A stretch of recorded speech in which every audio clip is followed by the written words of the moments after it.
Hey everybody, if you need help using Beebot for the first time, this tutorial will help you. I'm gonna need you to find Beebot, type B-E-E, or if you see that little B, then that's the Beebot app. And then it's gonna be loading. Just be patient and then you can press start. You have to start with a garden first so that we become familiar with how to use Beebot. So have a go. The first level, press that. And then let's press go. So you'll see arrows forward, back, left, right, and in the middle, you'll see go. Before you press go, you have to tell Beebot where to go. So your goal is to go to the flower. So you have to press forward and go. Got it? And then you press OK. Then you will move on to the second level.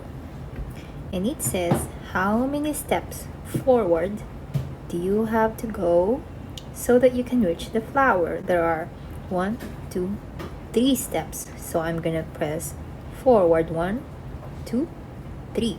You will notice on the leftmost bottom there are 3 steps.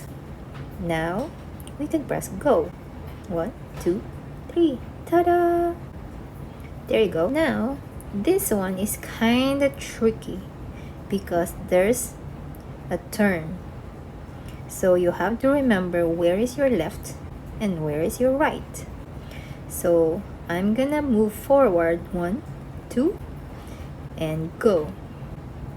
Now I'm gonna press the X button that's next to the down arrow and I'm gonna clear the code.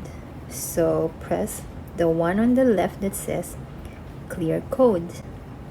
Next, I'm gonna need to turn left, so I'm gonna press left turn and go. So you're seeing that my Beebot turned left. Now I'm gonna have to clear the code again.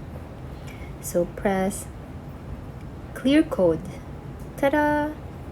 And then I need to be able to reach the flower. So I'm gonna press forward twice and go. Got it? Hope this helps.